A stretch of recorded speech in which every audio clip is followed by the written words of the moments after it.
E pelo adiantado da hora, já passo a palavra para o professor Marcelo Revilho Bertoncini, que é o nosso próximo palestrante, e o tema é a série Olhos que Condenam. O professor Marcelo é mestrando em Direito pela PUC, especialista em Direito Tributário pelo IBET e graduado em Direito pela PUC, além de advogado, e tenho o grande prazer de trabalhar comigo, né? Marcelo, fique à vontade. Pessoal, boa tarde, obrigado Miriam pela introdução. É uma honra mais uma vez participar de um evento do NOMA e mais uma vez participar de um evento na Unifaciar. Fico muito feliz sempre com as oportunidades e com os convites que vêm surgindo nesses dois ambientes, eu posso dizer assim, em que eu sempre me encontro com pessoas que eu admiro e que eu gosto muito, né? Então eu quero agradecer principalmente inicialmente a organização geral do evento, né, em nome da Camila, da Olga, do Éder, né, organização científica por parte do NOMA, da Miriam e da Ariê, né, a Ariê, eu acompanho a Ariê desde o começo da faculdade dela, né, Ariê, nossa, eu conheci a Ariê no primeiro período e hoje eu vejo a Ariê e falo, caramba, cara, que legal, quanta coisa bacana ela tem promovido junto com a Miriam. Cumprimento também a Cristiane, também do NOMA, e o meu colega de mesa, Valnei, e as minhas colegas e companheiras de mesa, a professora Bianca, a Aline e a Paula. Então, com certeza, que também são presenças agora em eventos do NOMA e na Faciar, que me alegram muito estar com vocês durante essa tarde. Bom, inicialmente, então, feito os cumprimentos, né, eu queria pontuar uma questão, né, sobre o Olhos que Condenam, sobre essa minissérie, na verdade, nós já fizemos e já participamos de um evento com relação a essa minissérie. Eu participei numa outra posição, enquanto debatedor. Hoje eu venho na posição de palestrante. Não sei o que é mais difícil, mas vamos lá, vamos tentar desenvolver o que eu trouxe para hoje de tarde, né? Essa minissérie, ela é uma minissérie muito, muito bem feita. Ela foi uma minissérie que ganhou diversos prêmios, inclusive Emmys internacionais. Ela tem como produtora Oprah Winfrey, dentre outras diretoras e diretores de grande relevância no cenário cinematográfico mundial. Essa série, ela trata da história de 5 adolescentes que na década de 80, durante uma brincadeira, vamos dizer assim, quando você vê o seriado, você até lembra um pouco daqueles rolezinhos que tinham em shopping uns anos atrás, que as pessoas ficavam empolvorosas, meu Deus, o que está acontecendo? Que tem gente correndo no shopping, né? Mas vamos dizer que é algo do tipo, né? Os adolescentes foram brincar, eles e mais uns 30 adolescentes foram brincar no Central Park numa noite. E, para a infelicidade desses 5 adolescentes, ocorre um crime bastante grave no Central Park, um estupro extremamente violento de uma mulher que trabalhava no mercado financeiro, no sistema financeiro em Nova York, e que choca a cidade de Nova York naquele período. Acontece que os adolescentes em nada tinham a ver com este fato. Absolutamente nada tinham a ver com esse fato. Esse é um caso que ficou conhecidíssimo na época, nos Estados Unidos especialmente, até por causa da violência que carregava e daquilo que aconteceu por ter-se encaminhado a acusação para, pasmem, para quem não viu o seriado ou para quem não conhece o caso, a acusação sobre esses cinco adolescentes, né? E por que é tão chocante, né? Essa é uma série que você assiste, ela tem 4 episódios mais ou menos 1h30, mas você assiste essa minissérie, esses capítulos, com muita angústia. E você fica triste. Ela não é uma série assim que te deixa leve. Ela te põe para refletir, e ela te põe para refletir sobre assuntos diversos de desigualdade, de descuido com os adolescentes, de preconceito racial, de questões assim doloridas para a pessoa mesmo, né? Para quem tem esse ar de direitos humanos, essa preocupação com direitos humanos, como é a ideia desse evento, né? Então, o que acontece? Os adolescentes estão naquela brincadeira, naquela confusão no Central Park, correndo por lá, e descobre-se a vítima na situação do estupro, na situação em que se encontrava, desacordado, extremamente violentado, e e por alguma razão, por um acaso, a polícia pega um desses adolescentes e pega os demais, e aí começa a grande criação de uma história, de uma versão que não existe. Que não existe. A vítima desacordada, ninguém sabia, pegaram aqueles 5 adolescentes negros e disseram, e montaram um esquema mesmo, dá para dizer que é um esquema, montaram um roteiro para que esses adolescentes fossem acusados do crime que havia ocorrido no Central Park. E isso é doloroso de assistir. Quando você assiste o primeiro episódio, isso já é no primeiro episódio, quando você assiste no primeiro episódio, eu vou tentar, pessoal, não dar muito spoiler, tá bom? Mas é que é difícil não falar muito, mas eu vou tentar evitar o spoiler aí, tá? Eles constroem toda essa versão dos fatos, a polícia, em conjunto com a promotoria de Nova York, tá? A partir de pressões e de depoimentos em situação de extremo estresse e cansaço. Esses adolescentes ficaram apreendidos, usando o verbo correto no direito brasileiro, né, apreendidos com a polícia de Nova York durante horas, 15 horas, 18 horas, sozinhos, sem os pais, e com policiais fazendo papel de policial bom, papel de policial mau, e aquela pressão psicológica, adolescentes de 11 anos de idade, para eles, né, de 11 anos, 12 anos de idade, até 16 anos de idade. Inclusive, um dos adolescentes fica envolvido nessa situação jurídica de acusação por ter ido acompanhar o amigo na delegacia, um dos amigos que havia sido pego pela polícia. E então se desenvolve essa história, se faz a investigação aponta que, em primeiro lugar, a vítima do estupro não tinha memória dos fatos, ela não sabe o que aconteceu, ela não lembrava do que acontecia, e em um determinado momento encontra-se uma prova junto ao corpo da vítima, encontra-se material genético do estuprador, né? E quando é feito, na época já existia exame de DNA, e quando é feito o cruzamento desse DNA, indica-se que não é o DNA de nenhum dos 5 meninos. Nenhum dos 5. E mesmo assim, criando o fato, a promotora de Nova York, em conjunto com a polícia, diz, não, isso aqui é do 6º elemento que estava com eles, e que eles não querem falar quem é.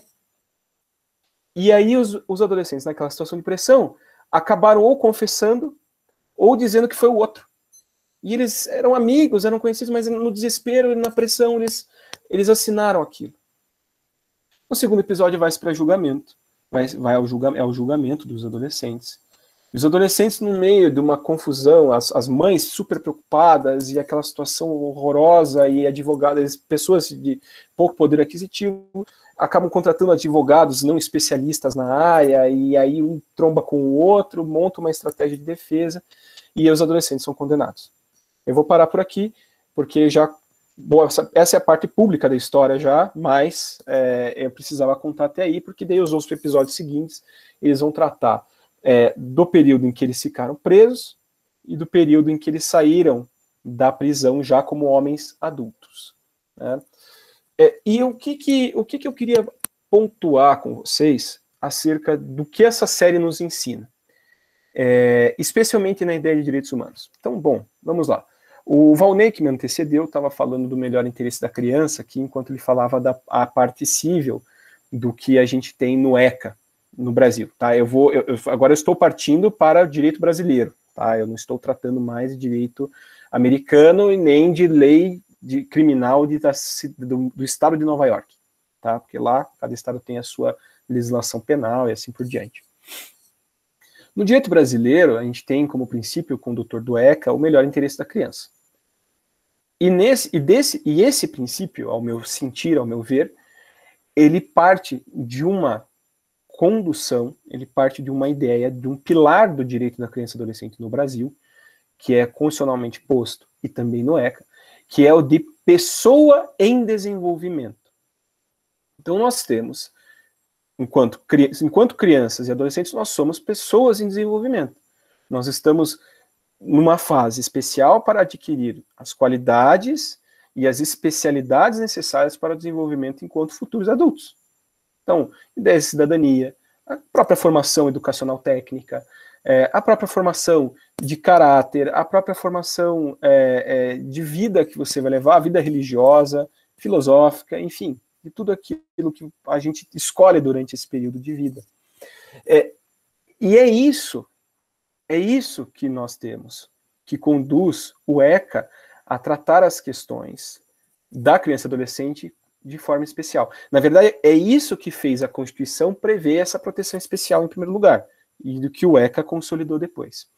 Então, o Estatuto da Criança e Adolescente no Brasil, brasileiro, né, é uma lei muito progressista, excelente lei, é um modelo de estatuto, né, é um modelo de estatuto copiado no mundo inteiro. Esse ano, inclusive, fez 30 anos agora, no dia 13 ou 14 de julho, eu não lembro agora o nome, a data, mas tem 30 anos já essa legislação no Brasil. E vendo essa série e refletindo pro ECA, o que eu percebi, o que eu raciocinei, que eu quero trazer para vocês. O quão importante, a partir dessa ideia de pessoa em desenvolvimento, é a existência de uma legislação especial para tratar desse desenvolvimento especial. Essa é a ideia. Então, trazendo um pouco agora, o Valnei, ele comentou ali da parte civil, na parte de adoção e assim por diante. Eu estou indo para a parte infracional, que é a parte criminal para adolescente e criança. Tá? Então, a primeira questão é exatamente essa, a importância desse tratamento especial às crianças e adolescentes, enquanto pessoas em desenvolvimento, que é disso que eu estou falando, e é isso que eu acredito ser o grande fio condutor dessa disciplina no Brasil. Então, vamos comparar um pouco os casos. Se fosse no Brasil, em vigência do ECA, como funcionaria o caso dos 5 do Central Park, que é assim que ficou conhecido? Esses adolescentes seriam apreendidos pela polícia, verificados que são adolescentes, seriam levados a uma delegacia especial, tá? Em Curitiba, eu tenho conhecimento de que isso é da forma que a lei diz que é, e que isso funciona. Eu não estou falando de outros municípios ou de outros estados, eu estou falando do Paraná, Curitiba, tá? Porque eu trabalhei lá, eu trabalhei junto ao juízo de adolescentes infratores de Curitiba, tá? Vai a uma delegacia especial. Nessa delegacia especial, os responsáveis por essa criança ou por esse adolescente, na verdade ali eram os adolescentes que a gente atendia, é colhido, né, são lavrados os termos, os autos e assim por diante, numa delegacia especializada. Ou seja, ali não se trata com adultos, ali não se trata com estupradores, ali não se trata com homicidas, né, adultos. Ali se trata com adolescentes, que podem ter cometido atos infracionais dessas naturezas, análogos a esses crimes. Mas são adolescentes, são pessoas ainda assim em desenvolvimento. Feito isso, esse adolescente vai para a promotoria de justiça, que aqui em Curitiba fica tudo no mesmo lugar. Aqui no Tarumã tem a delegacia adolescente, o centro de socioeducação, a promotoria de justiça e o juizado. É encaminhado para a promotoria. A promotora ou o promotor ouvem esse adolescente. Eles fazem o que o ECA chama de oitiva informal. Eles ouvem a narrativa dos fatos pelo adolescente, acompanhado do responsável. Isso é uma coisa que não acontece na minissérie. Eles são ouvidos direto, sem acompanhamento de maior, do responsável. Então, no acompanhamento do responsável, aqui no Brasil, e é redigida essa oitiva informal. Com isso, o promotor ele pode resolver fazer duas coisas.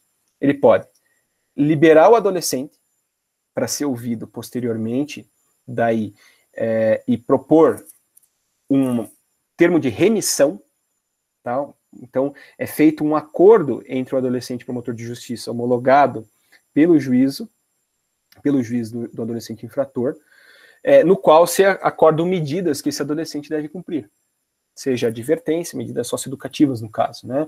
Advertência, semi-liberdade, liberdade assistida e internação, tá? E prestação de serviço à comunidade. Então, o promotor ele pode transigir com relação a essas três: liberdade assistida, advertência e serviço à comunidade. As outras duas ficam reservadas ao julgamento de mérito, né? E isso vai, o adolescente chega ali, né, é aplicada a medida para ele, onde ele vai cumprir a medida, cumpre na rede municipal, estadual de atendimento aos bairros, né? Ou então, o promotor pega essa oitiva informal e já redige um termo de apreensão, apreensão liminar, né, antecipada, vendo a gravidade dos fatos. A partir da gravidade dos fatos, ele vai dizer, ó, é o caso desse adolescente já ficar preventivamente apreendido aqui. O prazo para que o juiz julgue um adolescente em internação provisória é de 45 dias. Se ele não for julgado, ele é liberado. Então, num período de um pouco mais de um mês, ele deve ser julgado. O julgamento de mérito deve ocorrer, senão ele tem que ser liberado. Em ocorrendo o julgamento de mérito, o juiz ainda pode ofertar um acordo naqueles termos que o promotor também poderia ofertar antes, então liberdade assistida, serviço à comunidade e advertência, ou então fazer a condenação do adolescente a também esses serviços, ou então ao regime fechado ou semi-aberto, vamos dizer assim, né, do modo geral, que seria a internação ou então a semi-liberdade. Né? Então, e durante o cumprimento dessas medidas, os adolescentes são acompanhados por uma equipe socioeducacional, integrada por promotor, também pelo pessoal do jurídico, vamos dizer assim, mas também por psicólogos, assistentes sociais, tem visita da família, tem escola lá dentro. Então, tudo isso é trabalhado dessa forma. E aí eu já puxo para um outro ponto. No Brasil, o cumprimento de medida socioeducativa, ele deve ser de no máximo, e aí é feito isso a partir de uma construção jurisprudencial, por no máximo 3 anos, que é o prazo que um adolescente pode ficar internado, no máximo 3 anos. E veja, na fixação da medida, o juiz não fala, não, o adolescente vai ficar 1 ano e meio. Não, o adolescente foi condenado ao cumprimento da medida de internação. 6 meses depois é feita uma avaliação socioeducacional, um psicólogo, assistente social, etc. Para ver enquanto o adolescente entendeu o que ele fez, compreendeu a gravidade da situação em que ele se envolveu, e adquiriu alguma, vamos dizer assim, entre aspas, evolução nessa compreensão e da possibilidade e probabilidade dele poder ser reintegrado à sociedade com segurança. De 6 em 6 meses é feita essa avaliação, num período de 3 anos. Então isso é importante também. Por quê? Porque quando se vê a minissérie, nós temos, no episódio 3, os adolescentes já adultos saindo das medidas que eles estavam cumprindo de prisão nos Estados Unidos. E saem adultos. Então, isso até foi bom que o Valnei falou antes de mim ali. Imagina, 3 anos um processo de separação, de divórcio, e a criança vivendo aquilo. Agora você imagina 3 anos um adolescente preso. Ou, no caso do filme, 5, 6, 7 anos para uma progressão. Se a gente já sabe que um adulto, quando preso, quando ele sai, ele já sai sem noção de tempo, porque o que passou durante anos e dias já é muita coisa, são muitos acontecimentos, a compreensão, isso na minha cabeça é inimaginável, gente, eu não sei na de vocês. Eu não consigo imaginar como é você ser desligado do mundo por, sei lá, qualquer período de tempo. Imagina 5, 6 anos. O que aconteceu em 5? Quantas eleições passaram em 5, 6 anos? O que eu posso fazer em 5, 6 anos? Eu faço um curso de direito. Tudo isso. Então, nessa perspectiva é que eu acho interessante, na socioeducação, no ECA, essa limitação da medida socioeducativa em período de tempo. Tá? No máximo 3 anos. E veja, essa medida pode ser cumprida por adultos. Então, se o adolescente cometeu o ato infracional aos 17 anos, ok? E ele fez 18 anos e ainda não... Acontecia, tá? Aqui acontecia, em Curitiba. Por diferença mínima de tempo, os adolescentes faziam 18 anos internados provisoriamente. Eles continuam internados provisoriamente enquanto adolescentes que cometeram aquele ato infracional. Eles são julgados enquanto adolescentes por cometimento daquele ato infracional, mesmo enquanto adultos, já com 18 anos. E ainda assim podem cumprir a medida por 3 anos até de internação, que também é o máximo. O teto são 21 anos. tá? Então, é isso que eu acho relevante nessa sistemática, exatamente nessa perspectiva de que o tempo passa, e se o tempo passa para um adulto já é algo que nós não conseguimos nem compreender, talvez, imaginar como seria ficar 3 anos desligado do planeta, você imagina para um adolescente, para uma pessoa num momento especial de desenvolvimento. Aí eu parto para o meu segundo ponto, que é os papéis no processo infracional brasileiro. E a diferença do papel na promotoria para o papel americana para a promotoria brasileira. No caso do filme, da minissérie, o que se percebe é que a promotoria nos Estados Unidos, e nesse caso em Nova York, tá? Eu fui até atrás especificamente de Nova York para não cometer nenhum erro técnico do ponto de vista das legislações estaduais deles lá, tá? O que se tem é um papel, de certa forma, politizado do promotor de justiça. Eles são eleitos e eles têm que prestar contas para a sociedade e, em alguns casos, então, na maioria dos casos, como é que presta conta? Condenando. Então ele vai atrás da condenação. E acabou. O que interessa é a condenação ou fazer o acordo, mas que a pessoa cumpra alguma medida ou alguma pena. Então, é aí que tem que tomar cuidado. E no Brasil, não. No Brasil, o papel do Ministério Público não é a condenação. No Brasil, pelo ECA, tá? Pelo ECA, o papel da Promotoria de Justiça é conduzir o processo infracional de forma rígida e correta, visando os princípios do ECA.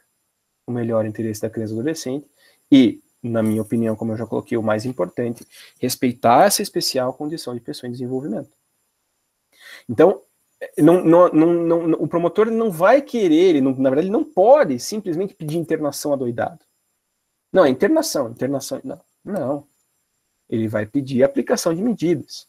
Ele vai negociar com o adolescente quando o adolescente não é instaurado o processo infracional, quando ainda está naquela fase pré-processual do oitivo informal, ele vai negociar com o adolescente um acordo para ele cumprir aquelas medidas. E ele vai acompanhar as medidas. Ele vai acompanhar a aplicação dessas medidas. E o adolescente tem que prestar conta do que ele está realizando as medidas. Esses relatórios chegam à promotoria e chegam ao juízo, inclusive para chamar o adolescente e falar, olha, se você não está cumprindo a medida, você vai ser internado. Aí vai ser instaurado o processo infracional e você vai a julgamento.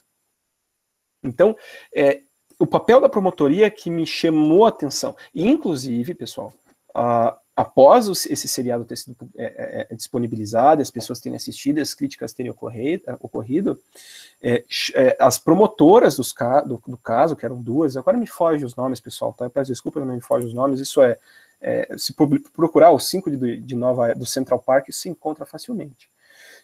Mas, inclusive, uma das promotoras, processou a Netflix. Porque ela falou, não foi assim que eu conduzi as coisas, vocês me pintaram como demônio aqui, não sei o quê. Existe uma discussão muito séria com relação a isso, inclusive processual. Eles estão discutindo isso, não sei o que fim levou esse processo ainda, se já chegaram a acordo ou não. Mas é grave, para vocês terem ideia de como pintaram aí a imagem, como essas promotoras se sentiram, né?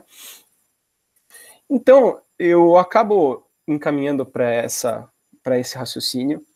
Esse seriado ele é muito bacana por conta disso, ele te põe a refletir sobre isso.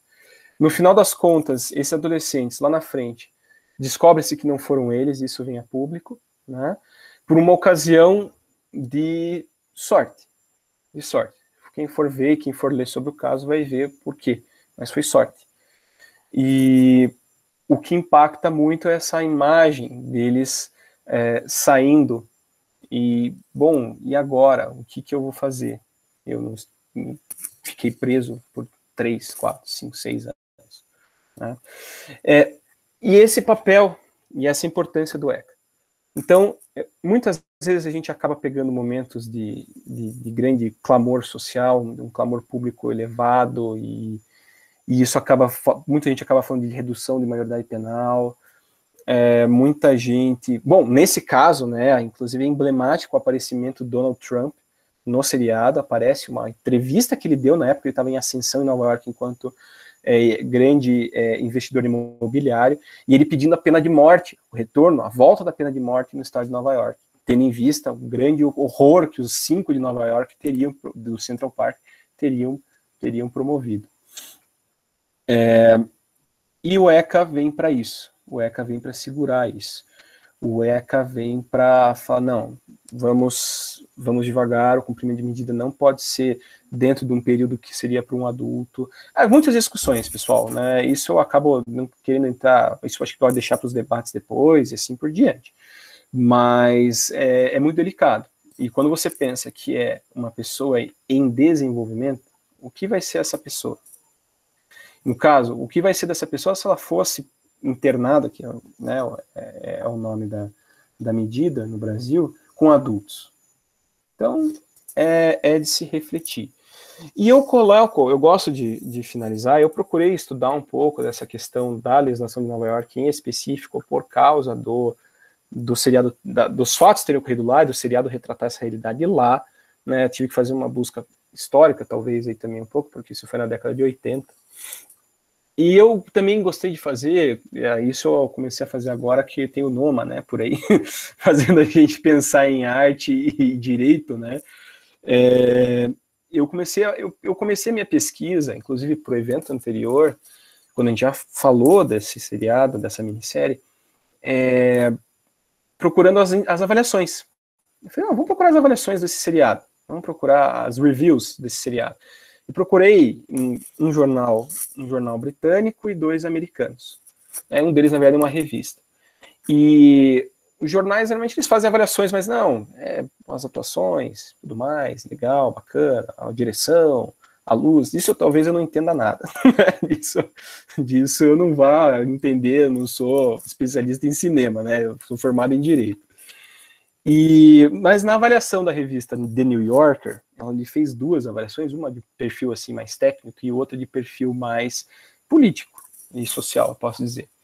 E quem escreveu essa avaliação que eu peguei é uma redatora lá do The New Yorker, que é uma revista, né, de Nova York, e chamada Emily Nussbaum, em que ela tem uma citação, uma frase dela ali que eu achei maravilhosa, e que eu peço permissão para ler para vocês, e eu tenho até a versão em inglês aqui, que essa tradução livre quem fez fui eu. Mas vamos lá.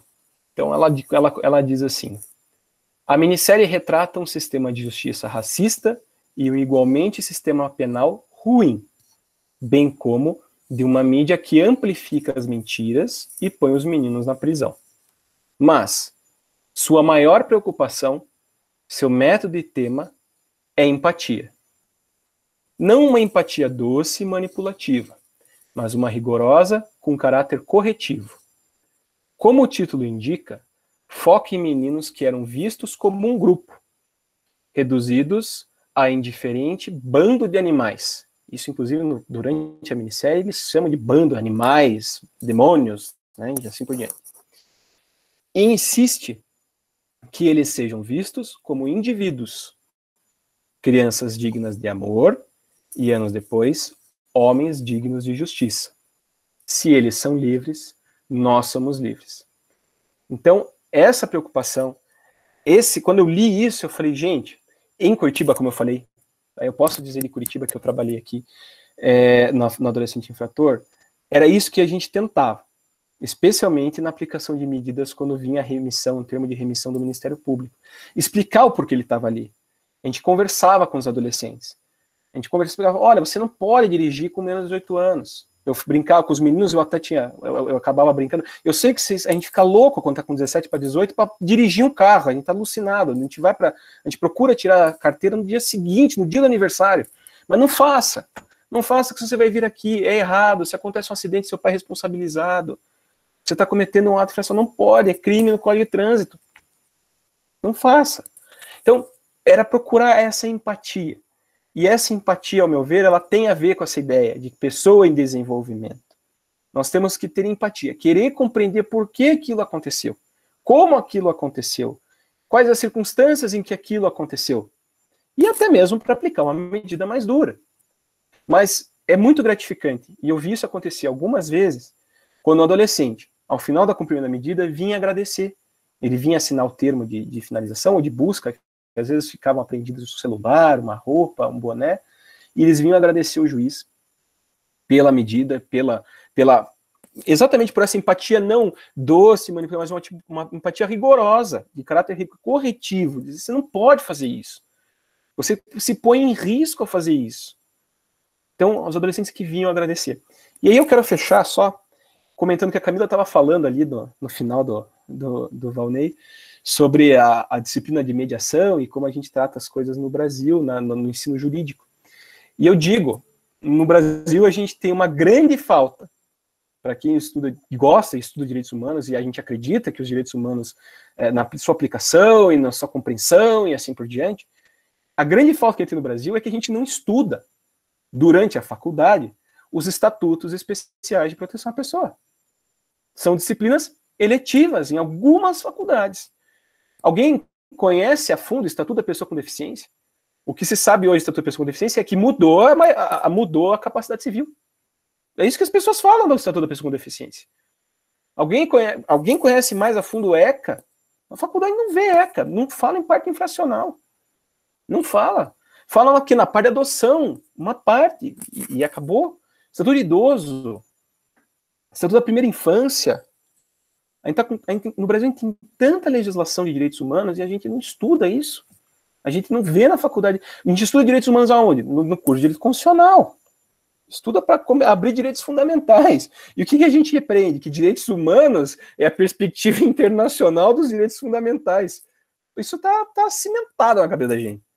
Agora, e o afundo disso? E é onde isso implica numa legislação especial à proteção à pessoa? É isso que falta. Então, eu gostaria de encerrar exatamente nisso, tentando deixar essa mensagem de que a gente só vai começar a entender direitos humanos de verdade, não só do ponto de vista técnico e jurídico, a partir do momento que começar a estudar esses estatutos especiais. A gente compreender onde é que o direito humano chega especialmente para aquele grupo de pessoas vulneráveis. Aonde? Como? Então, essa é a mensagem que eu queria deixar. Eu agradeço ao tempo, mais uma vez, a oportunidade, o que vocês me ouviram, fico muito feliz e estou aberto aí para as considerações de todas vocês. Obrigado.